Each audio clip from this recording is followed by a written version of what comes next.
Hello everyone, welcome to a very weird video that I think is probably the first of its kind on YouTube. For you see, this is a video with a countdown. As time ticks on, this video will gradually become more and more unwatchable. But how and why is this the case? Have I simply gone mad after nearly a decade on YouTube? No, I am the Spiffing Brit, a professional exploiter and breaker of algorithms, games, and occasionally international law. As many of you brilliant subscribers will know, a regular pastime of mine is to find loopholes and potential vulnerabilities with how YouTube's algorithm is designed. Often these are lots of little short decisions or actions that YouTubers can take to give them an unfair advantage against other creators. In the past, some of my small and humble little exploits have included printing views out of thin air whilst live streaming, duplicating like counts, and of course probably my most dangerous one, destroying another creator's video performance by buying ad space for it amongst terrible demographics. Yes, that's right, I introduced PvP mechanics into the YouTube algorithm. Surprisingly, after all of this, YouTube has not sent any assassins against me. Or perhaps they never got past my ferocious battle corgi. Still, here I am, once again shouting from the rooftops that my next grand experiment is ready, and here you stand ready to be a glorious set of guinea pigs. My goal for this video is to manipulate YouTube watch time over a greater level than we've ever achieved. We have done previous videos where we increase watch time and retention on shorts, or videos that you must watch at a slower speed, and this has taught us that viewer retention and average viewer statistics are quite possibly the most valuable in determining how much YouTube wants to push a video. However, my previous experiments have lacked one important statistic: length. So before we dive into this video's experiment, it's time for a quick explainer of the modern YouTube algorithm, what's changed, why it's important, and how we can break it. So make sure you're comfortable, you've grabbed a warm cup of tea, as this is where the fun begins.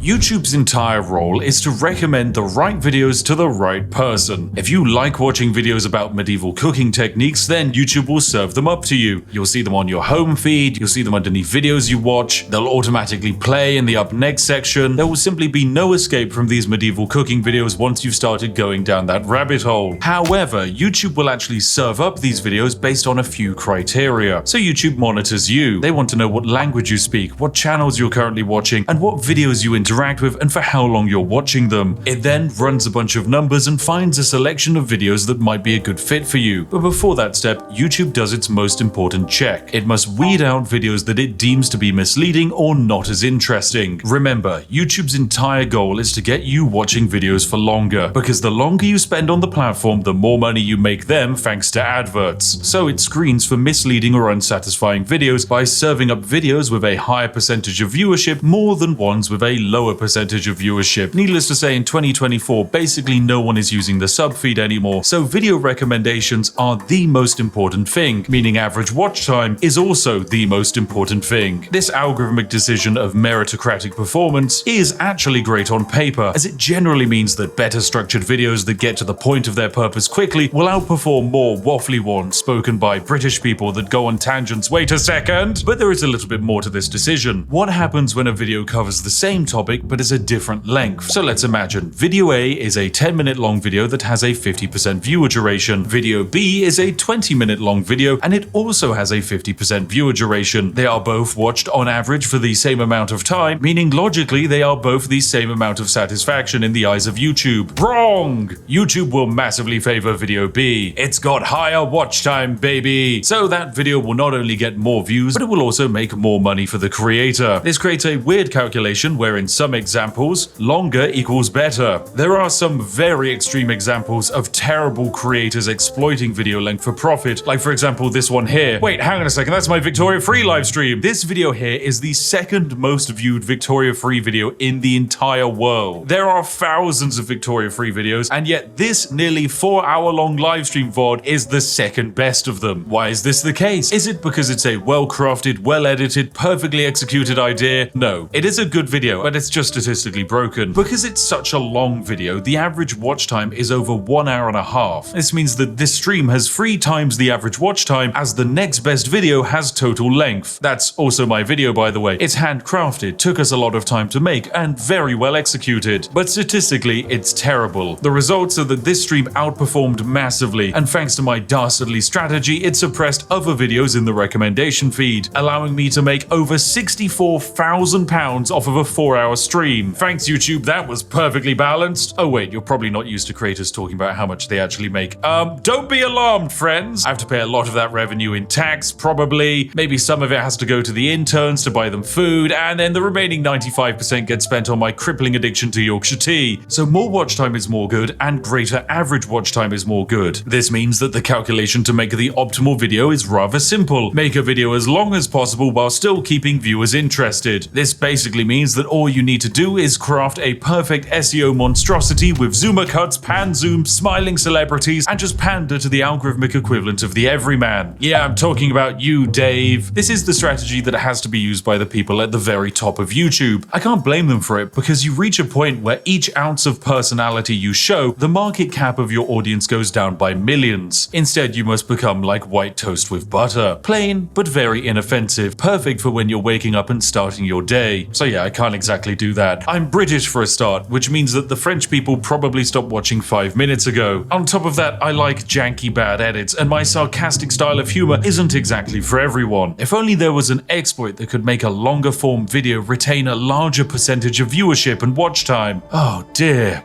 if only. Oh my god, is that a poorly designed feature YouTube made that nobody uses on the horizon? Yes, it is! Say hello to the YouTube video editing suite. From this screen, I can make edits and alterations to an existing video on YouTube. I can trim and cut sections out of it, blur details, insert audio tracks, apply end screens, and even spam info cards to remind you to buy merch every 5 seconds. Seriously, creators who use this, please stop. What are you doing? Go and brew a cup of tea. Now, these tools are hardly used. Mostly they exist to help YouTubers cover up mistakes like speeding in a school zone whilst driving a luxury car. Or if you're really special, YouTube will even let you insert footage back into videos. But outside of a few moments when Linus Tech Tips needed to add corrections into something, it's actually hard to find much evidence of creators using this. The main thing that I think actually sees the light of day is the cut tool. This actually serves a purpose outside of fixing errors. You see, most YouTube sponsor contracts stipulate that the ad read must be on a video for 2 to 3 years. This means that 2 to 3 years after upload, some creators will actually go through their back catalog of content and cut out the sections where they tell you that Raid Shadow Legends is the greatest video game ever conceived. Yeah, right, baby, it actually sucks. Yeah, I know, I just burnt a lot of bridges there. Your game sucks, mate. I'm never taking your money. Stop emailing me. Outside of covering up the past, there is a reason why it makes algorithmic sense to remove your older sponsor reads. Most people, when presented with a read, simply press the skip button and bypass the 30 to 90 second section of that video.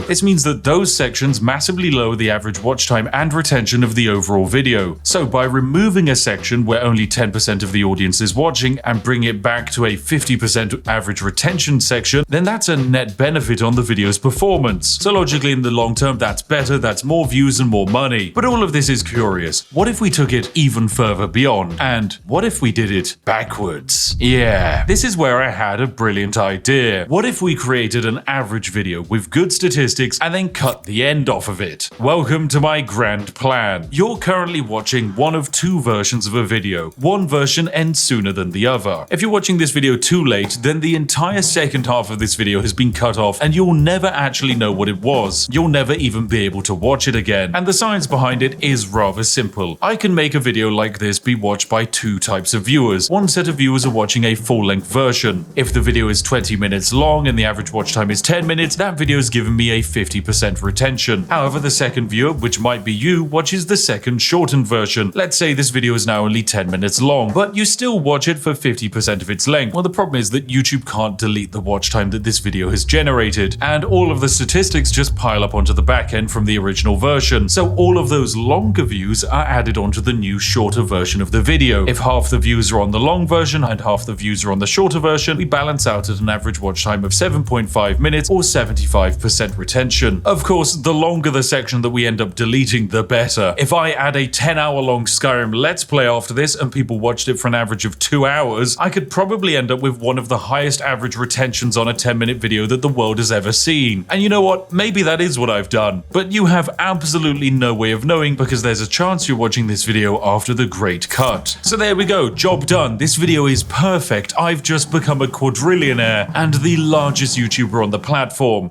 unfortunately, it's not quite that simple. There are a few limitations to this strategy that might unfortunately stop us from breaking YouTube entirely, namely market cap, interaction, and engagement. The first problem is hard to fix, as there is a finite amount of people on the planet who would be happy watching a video on YouTube exploits. YouTube knows this, so recommends videos accordingly. Generally, the best videos on YouTube are ones that are relevant to broad viral demographics. This is why you see someone like the Legal Eagle cover popular events rather than obscure but interesting legal cases from Madagascar. Now, there are a few ways I can manipulate and trick YouTube to improve this video's relevancy and raise the market cap. Namely, I can have you go into the comment section and say some relevant topical things and talk about how they definitely featured in this video. Here's a list of some popular current SEO terms active right now that you can claim I have somehow satisfied your interest of. Yes, I remember talking about that. Oh, and that one.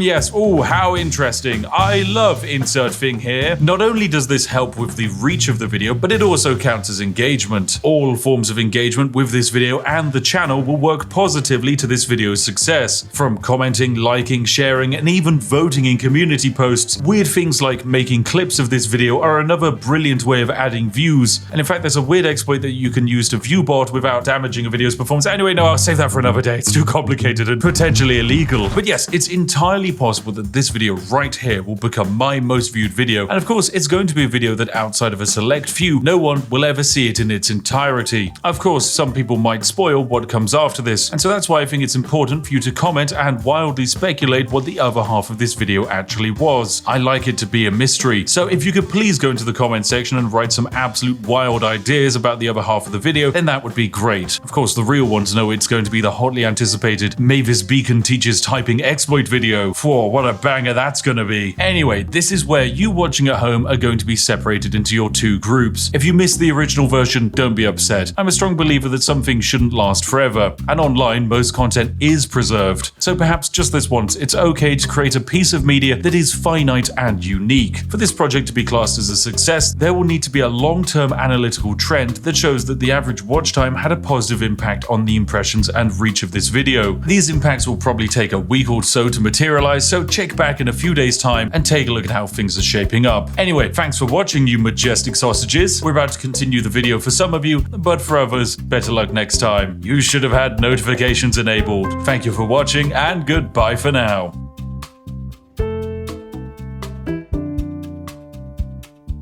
Right, welcome ladies and gentlemen to the other half of the video. This is something that not everyone's going to see, and who could have guessed it? It is a British food, snacks and drinks tier list, because I know that for too long people have been wondering what my incredibly important opinions are, and today we will answer them, for this is quite possibly the most important thing you can ask a British person, and one of the most critical determining factors when it comes to knowing whether to trust a human being or to distance yourself from them. So yes, let's start with this lovely tier list. It's going to of course begin with Aero chocolate bars. Now these are quite fun. They're kind of like chocolate bars with air pockets in them, and you know what, I'm gonna say they're pretty good. They're nice, they're very tasty, but they can be a bit sickly. As far as chocolates go, it is definitely pretty good category. Then we have After Eight mints. These are basically mint chocolates. They're very strong and minty, and many people like them. However, I don't think they're that great because I don't like mint chocolate. I think that's a terrible idea. If I want mint, I'll just eat toothpaste, mate. Then we've got Heinz beans. I'm actually gonna combine Heinz beans and cheese with beans on toast in the not great category. This is probably the most controversial opinion of the night, and I'm sure many of you are currently hammering into the keyboard that I should yeet myself off of Big Ben. However, I just think beans are bad. They're just a bad vessel for food, and adding them to bread and cheese doesn't exactly improve the situation. So yeah, not great. Then we've got black pudding, otherwise known as blood pudding. It gets its name because it is basically blood mixed with herbs and barley. Definitely quite a disgusting food when you think about it. However, I think it's bloody lovely. I guess I'm just too British for some people. And yes, we in the UK never stopped quite eating like we were in the Blitz or we were role-playing feudal peasants. Then we've got Bounty chocolate bars. These are a disgrace to Britain. It's just disgusting. Just the worst chocolate bar. I hate it. Then we've got Bourbon biscuits. Oh, these are fantastic. These are bloody lovely. A chocolate biscuit with a layer of chocolate cream on the inside. Oh, dipping that into a cup of tea is a blessing. And then we've got Dairy Milk buttons in yogurt form. These are pretty good. I think these are all right. They're kind of tasty, but it's just very sickly. Then we've got crackers and cheese. This is a blessing to Britain. Whoever created crackers crackers and then had the idea of putting cheese on them.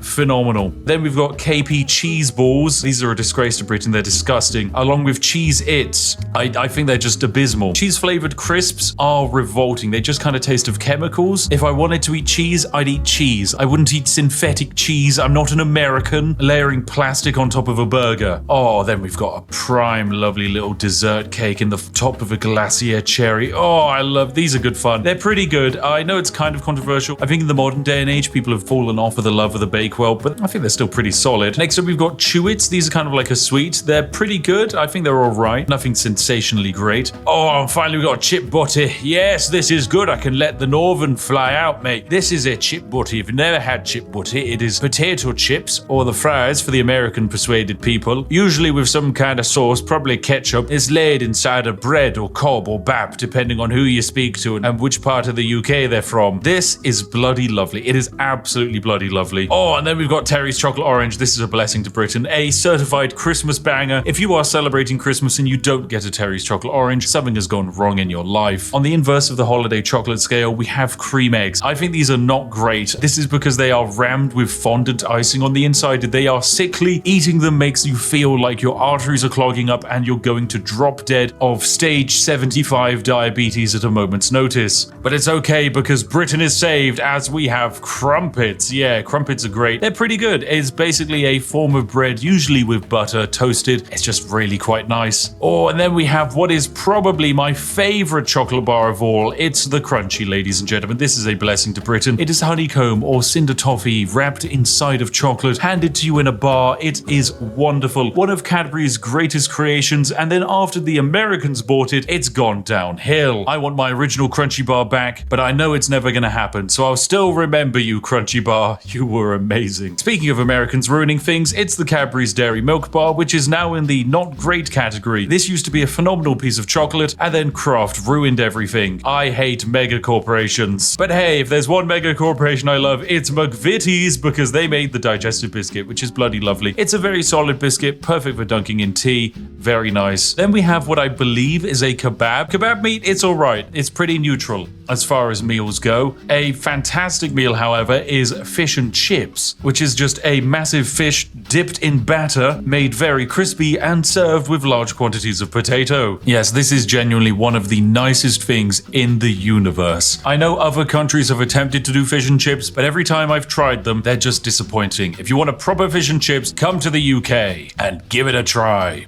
Okay, next up we've got fish fingers. These are not great. Look, if you're gonna have battered fish, have it in the form of fish and chips, not in the form of tiny string reformed fish. Oh, and then we've got Freddos. Yes! This is a bloody lovely chocolate. If you don't know, the Freddo is actually how we in the UK gauge inflation. You see, Freddos in the bygone era used to cost only half a threepence, whereas now in the modern day, Freddos can be sold on the black market for upwards of £50,000. But put simply, they're very tasty. Then we've got Fridge Raiders. These don't really feel very British. They're kind of alright. It's just breaded chicken that you eat cold. It's fine. It's a tasty snack. Fruit Winders, however, yeah, this is pretty good. This is basically pureed fruit in a winder form. I think there is an American alternative, but it's not as cool as our British alternative. So yeah, it's in the pretty good category. Oh, and then, ladies and gentlemen, oh yes. They say that the British god on the seventh day didn't rest, for he created something better. He created hobnobs. Yes, this is a blessing to Britain. For those that don't know, the hobnob is like a digestive biscuit, but made more oaty. It's got a stronger form to it. It can suck up more tea, and as a result, it is perfect in every way. This is the tea dunker's delight. I will accept no slander and besmirchment of the hobnob's name. Truly fantastic. Anyway, we can also do some quickfire ones. Hula hoops, they're pretty good. They're hoop-shaped crisps, or chips if you're foreign. They're pretty tasty. Then we've got Iron Brew. This is a blessing to Britain. This is the greatest thing to come out of Scotland ever. I used to believe that Hume was potentially the greatest Scottish export with his fantastic takes on philosophy. However, no, Iron Brew is objectively better.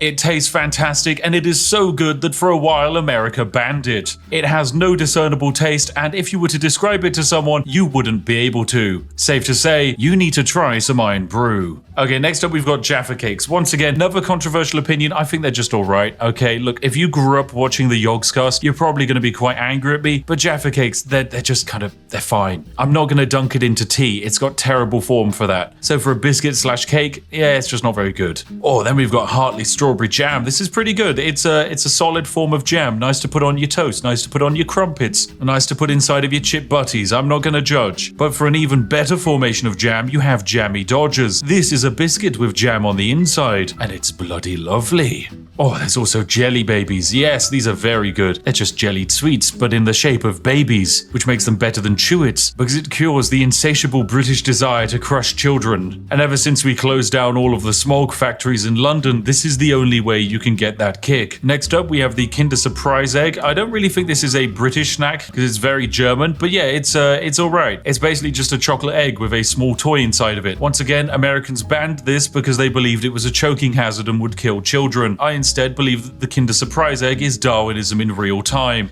Next up, we have KP Original Salted Peanuts. These are pretty good. They're just a decent snack. Magic Stars, these are alright. My wife really likes them. I think they're just a weirdly shaped form of chocolate. And then we have Moams. Once again, I'm like 90% certain this is German, not British, but hey, they're alright as well. Now we have some controversial opinions. Marmite. I don't think this is that good. It's not great. Now, once again, my wife loves Marmite. I think it's pretty bad. A spread that actively makes you want to throw up if you put too much on a piece of toast is probably not a good spread. Eating anything that has been coated in Marmite feels like you're back in the Blitz, and I'd much rather eat 700,000 hobnobs than have to eat anything with Marmite on it. So yeah, it's in the not great tier. Next up, we have Matchmakers. These are going straight into the disgrace to Britain tier. It's just a mint form of chocolate. It sucks. Next up, we have the Tesco Meal Deal. This is going to go into the it's alright tier. Basically, for those of you that don't know, in the UK, we can go into most major supermarkets and pick up a sandwich, a snack, and a drink, usually for a round price. Recently, I picked up a Tesco Meal Deal, which netted me 3 sandwiches, a pot of watermelon, and a large drink, all for the low cost of £4. So yeah, it's pretty good. And whilst relying on them entirely will probably lead you to an early grave, for the nation's tradespeople, the Tesco Meal Deal is a glorious invention. Okay, next up we've got Millionaire's Shortbread, which is a shortbread topped with a very thick layer of caramel and then topped off with chocolate. This is bloody lovely. It's one of the tastiest things ever created. I love it. If something will kill me, it's gonna be this, and it would be a brilliant way to go out. Okay, then we've got a selection of crisps, place them all at the same time. Mini cheddars are going in the not great category. You know my opinion on cheesy crisps. Monster Munch are going in the pretty good category. Pom Bears are going into the bloody lovely section. Skips are going into pretty good. Watsits are going into a disgrace section.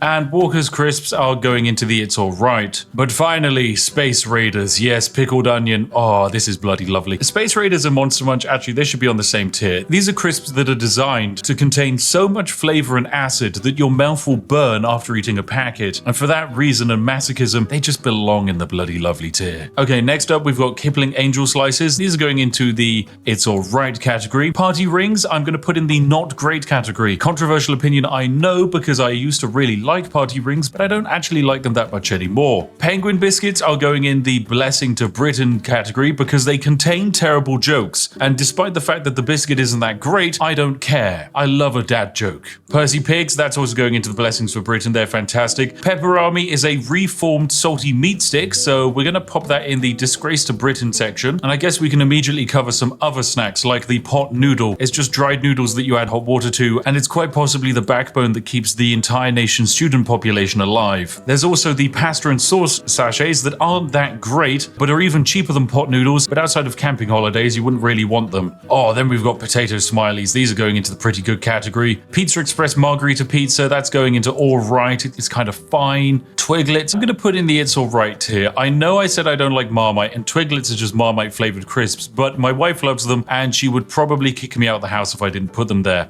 Okay, now we've got some legendary cakes we can cover. The Colin the Caterpillar cake is a blessing to Britain and one of the greatest cultural exports we've ever invented. Colin the Caterpillar sweets, however, from M&S are going into the not great tier. They're an okay form of sweet. Drumsticks are as well. I'm also going to put in the not great tier. This is one of the few sweets where I actually know people who have lost teeth because of them. Not because they rot the teeth, but because they're so sticky and solid, you will actually end up breaking a tooth trying to eat them. Yorkie bars are alright, it's just a solid brick of chocolate. Turkish Delight I think is a disgrace, I hate hate it. Wagon wheels as well. The combination of cream and jam is just weird. The Yo-Yo Bear fruit rollers I'm putting in the pretty good category. They're rather tasty. Drumstick squishies I'm also putting in pretty good because unlike the solid drumsticks, they won't kill you. Millions I'm going to definitely pop in the pretty good category as well. They're fantastically tasty. It's literally just condensed colored sugar. What's not to love? Weetabix. Oh, that's a bloody lovely. Who doesn't love a good Weetabix for breakfast? And we've got the flake chocolate bar. That's all right. Fruit pastels. They're not great. Twister lollies. I'm going to say pretty good. It's an ice lolly which contains a little bit of ice cream and frozen fruit flavor in a combination that's actually rather nice. Then we have, oh my, what is this? Branston small chunk pickled. Yeah, this is a disgrace to Britain. I know there are old people who love it, but it's disgusting. Same for mushy peas. Anyone who orders mushy peas is just someone who would be okay eating dog's vomit, okay? It's disgusting. I'm just not a fan of mushy peas. And then we got Tango Orange. This can go into the it's alright category. And before we get to the most important thing on the list, I think we should deal with some of the food options. So we have pork pies is going into the pretty good category. I'm a big fan of pork pies, but I understand that a slab of reformed meat surrounded in pastry is kind of weird. It's a very dense form of meat as well. However, the sausage roll I think is bloody lovely because it actually minimizes the density of the pork to create an overall better balance between pastry and reformed pig. Next up, we have scones or scones if you're poor, which is usually had with cream and jam. This is going into the pretty good category. It's good for an afternoon tea, but you wouldn't exactly want it every day of the week. Then we've got Scotch egg. It is a semi-boiled egg wrapped inside of meat and then coated in bread. I'm actually going to say it's all right. I would have put it in pretty good, but I recently had some at an event and about 40 minutes later I developed a crippling migraine. So I'm going to blame that on the Scotch eggs. Okay, then we have shepherd's pie. Shepherd's pie is great. It's mashed potato and then some mince and a bunch of vegetables. A lovely historical dish for the UK. It's honestly a blessing to Britain. Whilst I might not have it too often now, it's a very versatile dish. It's easy to make vegetarian and vegan versions of it, and usually 9 out of 10 times it tastes fantastic. Okay, then we have a roast dinner. Yep, this is straight into the blessing to Britain category. It is a meat,